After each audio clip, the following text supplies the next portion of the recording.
Hello, it is Reviews Day Tuesday, and this week I am reviewing a bunch of things. Well, 3 things. It feels like it's been an age since I've done a proper mouse reviews.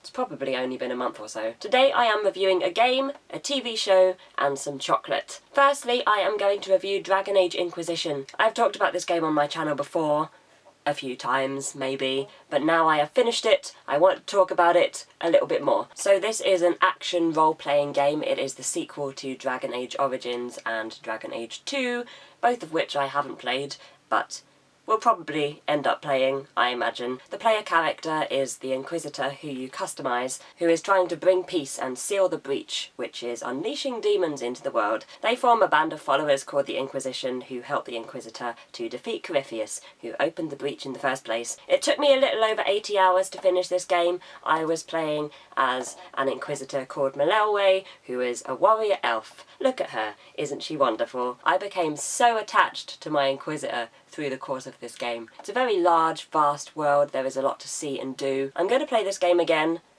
very soon, I imagine, and although I assume the end point will be the same, the overall story will be similar to almost exactly the same, I assume that the experience will be somewhat different just because of the vastness of the world. The places I choose to go, the order in which I choose to go to them, the people I take with me when I go to them, and I like that. It is quite a glitchy game. It's the most glitchy game that I have played. In tactical view, the camera often went kind of mad. I got stuck in a few places. At one stage there was a wall that only the Inquisitor could get through, but then there was a battle, and during the battle the wall mysteriously disappeared and then mysteriously reappeared when the battle ended, the result of which was that the Inquisitor ended up on one side of the wall with all her companions on the other side of the wall, with no way of getting to her, because she was the only one who could demolish the wall, and she could only do it from that side, so that was fun. I loved the characters. There were so many interesting and unique and different characters. The plot was a little weaker and often a bit vague, but I always loved the characters and became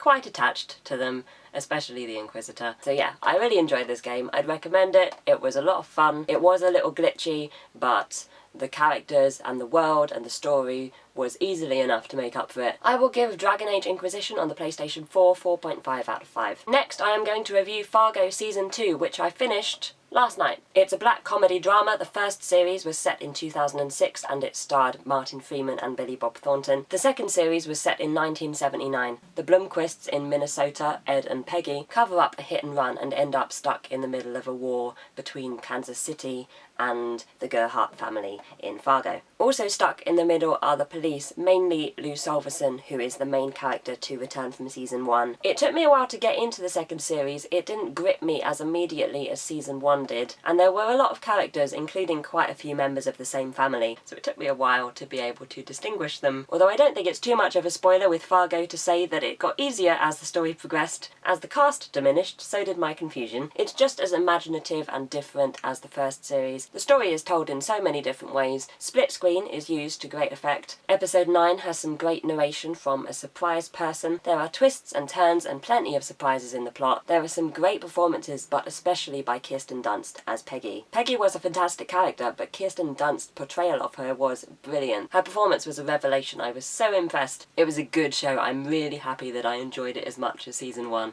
I will give Fargo Season 2 4.2 out of 5. And now, finally, I am going to review Terry's Chocolate Orange with Exploding Candy, which I would be more likely to call popping candy, but potato potato. I got this for Christmas. It is a family tradition for each of us to get a chocolate orange each year. Does anybody else do this? So it comes in segments like this. Normally you have to throw it on the floor in order to break it into its segments, but I think this has been dropped at some point because it was already looking like this when I opened it.